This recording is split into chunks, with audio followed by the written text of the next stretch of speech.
ED और CBI IT का डर दिखाकर लोगों को जबरदस्ती गुमराह कर रही है, एक चुने हुई सरकार को गिराने का काम कर रही है। लोग डरे और सहमे लोग हैं। गुवाहाटी में रेडिसन ब्लू का खर्चा कौन देगा? आप दीजिएगा? आप बता दीजिए। अरे हम पूछ रहे, अरे तो फिर वही बात पूछ रहे, रेडिसन ब्लू इतना महंगा होटल है, वहाँ लंच डिनर ब्रेकफास्ट का पैसा कौन देगा? कौन हवाई जहाज का पैसा देगा? जनता के टैक्स के पैसों का दुरुपयोग है। जब से यशवंत सिन्हा का नाम राष्ट्रपति पद के लिए आया है, भाजपा के रातों की नींद हराम हो गई है, दिन का चैन हराम हो गया है, छठी रात का दूध याद आ गया है। राज ठाकरे ईडी के डर से भाजपा का वोपी बनकर मस्जिदों से लाउडस्पीकर उतारने की बात कह रहा था। भाजपा में ऐसा कौन सा मशीन है कि ईडी सीबीआई आईटी भाजपा में ज्वाइन करते ही ये लोग छापा मारना बंद कर देते हैं? इसका मतलब कैसे देख रहे हैं महाराष्ट्र में जो कुछ चल रहा है, इस उठापटक के बीच आपके मन में क्या? महाराष्ट्र में जो चल रहा है वो ईडी पहलू है, राजनीतिक पहलू नहीं है।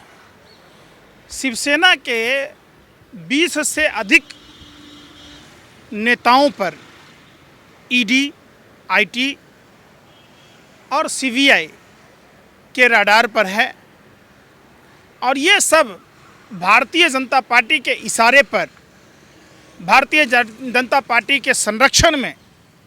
सूरत में किसकी सरकार है? पहले विधायकों को सूरत बुलाना और वो आसाम बाढ़ की त्रासदी से जूझ रहा है, जहां बाढ़ प्रभावितों लोगों को बचाने की जवाबदेही आसाम के भाजपा सरकार को और केंद्र के भाजपा सरकार को चाहिए था, वहीं ये विरोधी पार्टी की सरकारों को गिराने में, विधायकों की खरीद फरोख्त में ध्यान लगाए बैठी है। भारतीय जनता पार्टी के डबल इंजन सरकार यानी राज्य सरकार और केंद्र सरकार की मंशा आसाम के बाढ़ प्रभावित जनता की नहीं है। उनकी मंशा सिर्फ और सिर्फ महाराष्ट्र में सरकार गिराने की है। शिंदे साहब भागे हुए हैं, उसको लेकर क्या कहना चाहेंगे? देखिए, शिंदे साहब ऑटो चालक से लेकर शुरुआत इनकी राजनीतिक करियर शुरू हुई है। शिंदे के ऊपर भी कई बार, भावना गवली जैसे नेताओं के ऊपर, 100 से अधिक कंस्ट्रक्शन कंपनियों के ऊपर, अब देखना कुछ ही दिनों के बाद सब खत्म हो जाएगा। कोई ईडी नाम की चीज़ ही नहीं बचेगी। जैसे आपको पता होगा, आसाम के मुख्यमंत्री, बंगाल के भाजपा के जो प्रतिपक्ष के नेता हैं शुभेंदु अधिकारी, कभी शारदा घोटाले के मुख्य अभियुक्त हुआ करते थे। जब भाजपा में इन्होंने ज्वाइन किया, भारतीय जनता पार्टी ने शारदा नारदा के पैसे से कमीशन लेकर आसाम में उनको मुख्यमंत्री बनाया, शुभेंदु अधिकारी को नेता प्रतिपक्ष बनाया। सारा मामला ईडी से क्लीन चिट हो गया। न कोई ईडी, न कोई सीबीआई, न आईटी। जो ईडी, आपको कर्नाटक का भी बात मालूम होगा, 40% कमीशन खाने की बात हो रही थी। येदियुरप्पा में भी मालूम होगा आपको, रमन सिंह वाले मामले में मालूम होगा। अब वो ईडी का क्या हुआ? 5400 से अधिक मामले। अचानक विधायक कैसे तोड़ ली? इस पे आ जाइए ना। अचानक कैसे विधायक उनके साथ? जेल जाएंगे? ये जेल नहीं जाएंगे ना। इसीलिए आप देखिएगा, महाराष्ट्र में जितने भी शिवसेना के नेता हैं, वो सब ईडी के डर से, सीबीआई आईटी के डर से जिस तरीके से खरीद फरोख्त की जा रही है, निश्चित तौर पर लोकतंत्र का चीरहरण नहीं, लोकतंत्र का भारतीय जनता पार्टी के नेताओं के द्वारा किया जा रहा है। और पूरे देश के संवैधानिक पद पर बैठे हुए लोग धृतराष्ट्र की भूमिका में बैठे हैं। ईडी और सीबीआई आईटी का डर दिखाकर लोगों को जबरदस्ती गुमराह कर रही है, एक चुने हुई सरकार को गिराने का काम कर रही है। लोग डरे और सहमे लोग हैं। उद्धव जी तो गिड़गिड़ाते हुए नजर आ रहे हैं, कह रहे हैं आ जाइए, मैं इस्तीफा देने के लिए देखिए, तैयार हूं। उद्धव जी या कोई भी मुख्यमंत्री, जब उनके सारे नेता जब ईडी और सीबीआई के डर से, आईटी के डर से उनका साथ छोड़ देंगे, तो ये गिरगिराना नहीं, उन्होंने नैतिकता के नाम पर जो महाराष्ट्र में मुख्यमंत्री आवास वर्षा भवन था उसको छोड़कर अपने मातोश्री बंगला में गए। ये तो जवाब देना चाहिए नरेंद्र मोदी जी को, जवाब देना चाहिए देश के पार गृह मंत्री को। राणे साहब उसी महाराष्ट्र से आते हैं, जब वो शिवसेना में थे, जब वो कांग्रेस में थे तो ईडी छापेमारी कर रही थी, आज इनको मंत्री पद से सुशोभित कर दिया गया। आप यही झारखंड में देखेंगे, भानु प्रताप शाही दवा घोटाले में नाम था, अब सीबीआई और ईडी कहीं कोई नहीं जा रहा।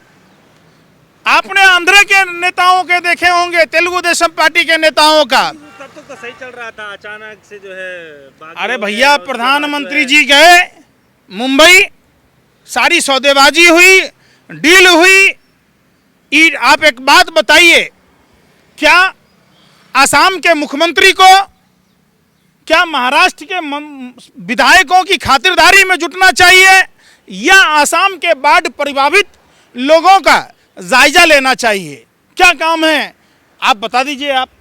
और वो भी शारदा नारदा घोटाले के और कई मामलों के अभियुक्त रहे हैं। जिस सीबीआई ईडी उनको डराया करती थी, आज सीबीआई ईडी उनके रही है। फिर तो आपको क्या लगता है सिंध मामले में क्या बीजेपी का कोई बड़ा रोल देख रहे हैं आप? लोगों को समझना होगा, जब विधायक मंत्री को के साथ ऐसा हो सकता है तो हिंदुस्तान की आवाम के साथ क्या होगा? ये लोग बाबा साहब अंबेडकर और बाबा साहब अंबेडकर के द्वारा दिए गए संवैधानिक अधिकारों का हनन करने वाले लोग हैं। ये लोग तिरंगा का अपमान करने वाले लोग हैं। ये बाबा साहब अंबेडकर का पुतला जलाने वाले लोग हैं। इनको भारत के तिरंगे झंडे से कोई प्यार नहीं। ये तो सिर्फ राम नाम रटना, पराया माल अपना। भगवान राम आज होते तो शर्मिंदा हो रहे होते। 2.5 साल चलाएं कोई सरकार, वो तो बोल तो रहा हूं।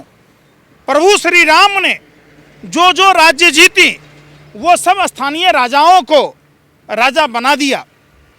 ये लोग भाजपा आरएसएस के लोग, जहां जनता इनको वोट नहीं भी देती है, वहां ईवीएम की हेराफेरी कर, सीबीआई ईडी आईटी का दुरुपयोग कर, वहां की चुनी हुई सरकारों को गिराकर जबरदस्ती सत्ता हथिया लेती है। सब कुछ आप ही कहेंगे? हम कह रहे हैं किष्किंधा जीत के सुग्रीव को भगवान राम ने राजा बनाया कि नहीं? अरे मैं पूछ रहा हूँ, पहले पूछ रहा हूँ, अब जवाब दो ना। पहले आपने कहा, हम कह रहे हैं कि भगवान राम, महर्षि वाल्मीकि कह रहे हैं, रामायण में लिखा हुआ है। एक चुनी हुई सरकार को सीबीआई ईडी के छापे मार मार कर, उनके भी चुने हुए प्रतिनिधि को डरा कर, धमका कर, और महाराष्ट्र के बाहर कभी सूरत ले जाकर, जहां भारतीय जनता पार्टी की सरकार है और जहां फिर भारतीय जनता पार्टी की सरकार है, गुवाहाटी में रेडिसन ब्लू का खर्चा कौन देगा? आप दीजिएगा? अरे हम पूछ रहे, अरे तो फिर वही बात पूछ रहे। रेडिसन ब्लू इतना महंगा होटल है, वहां लंच डिनर ब्रेकफास्ट का पैसा कौन देगा? कौन हवाई जहाज का पैसा देगा? जनता के टैक्स के पैसों का दुरुपयोग है। और हम ये पूछना चाहते हैं, भारतीय जनता पार्टी के लोगों को बताना होगा, अमित शाह जी को बताना होगा, गृह मंत्री जी को, कि क्या महाराष्ट्र में उद्धव सरकार गिरने के बाद क्या भावना गवली पर ईडी कार्रवाई करेगी? क्या उनके तमाम नेताओं पर कार्रवाई करेगी? या आसाम की तरह उनको भी मुख्यमंत्री बना दिया जाएगा? क्या बंगाल की तरह शुभेंदु अधिकारी को नेता प्रतिपक्ष बना दिया जाएगा? इसका मतलब ईडी भाजपा के हाथों की कठपुतली है, ईडी नहीं है। अब सुनिए फिर वही बात, ईडी क्या होता है? क्या रोल? अरे भैया हम पूछ रहे, आसाम रोल इसलिए है, अभी सुनिए, जब से यशवंत सिन्हा का नाम राष्ट्रपति पद के लिए आया है, भाजपा के रातों की नींद हराम हो गई है, दिन का चैन हराम हो गया है, छठी रात का दूध याद आ गया है कि एक ऐसा पढ़ा लिखा अनुभवी जो वाजपेयी सरकार में मंत्री थे, विपक्ष के नेताओं ने उनको अपना राष्ट्रपति प्रतिनिधि माना है। भाजपा को डर था कि ये राष्ट्रपति चुनाव में चुनाव हार जाएंगे, इनकी फजीहत होगी। इसीलिए आप देखते होंगे तमाम वो पार्टियां, वो गणित क्या है जो उद्धव सरकार गिराने के लिए बीजेपी अपनाना चाह रही है? क्या गणित है? अभी आपने देखा होगा राज ठाकरे ईडी के डर से भाजपा का वोपी बनकर मस्जिदों से लाउडस्पीकर उतारने की बात कह रहा था। इनकी सोच खराब है। जो डिवाइड एंड रूल गोरे अंग्रेजों ने देश को आज़ाद नहीं होने देने के लिए लागू किया था, ये सावरकर के लोग हैं। ये लोग नहीं चाहते थे कि भारत आज़ाद हो।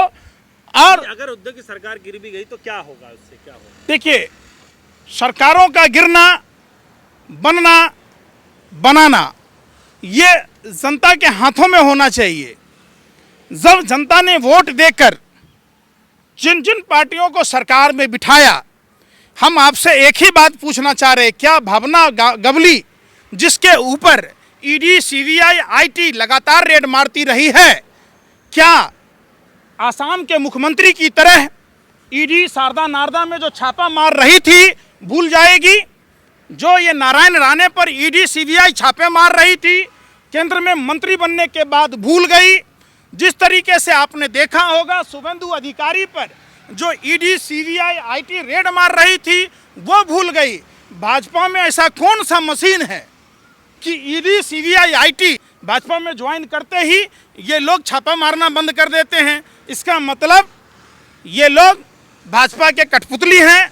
ये सारा खेल देश लूटने का है। देश को पीछे आप क्या समझ रहे हैं? इस जो भी उठा पटक चल रहा है राजनीति में, उसमें क्या देख रहे हैं? बिल्कुल ये पूरा ईडी का खेल है। राष्ट्रपति चुनाव एक अहम रोल है, नुपुर शर्मा की गिरफ्तारी एक अहम रोल है। जो कुत्सित प्रयास 2024 के चुनाव के लिए भारतीय जनता पार्टी, आरएसएस के लोग देश में नफरत फैला रहे, देश को कमज़ोर कर रहे, इसको मजबूत करने के लिए, किस तरीके से देश को गुमराह करने के लिए इस सब तरीकों का कुत्सित प्रयास किया जा रहा है। अब ज़रूरत है लोगों को, देश के मतदाताओं को निकलना होगा अपने घर और मकानों से, निकलना होगा भाजपा के, आरएसएस के इन बेईमानों से। अब ज़रूरत आ गई है उन नेताओं के जो वोट लेकर, भारतीय जनता पार्टी का नोट लेकर सीबीआई, ईडी, आईटी के डर से उनका समर्थन करते हैं, उनका विरोध करने का।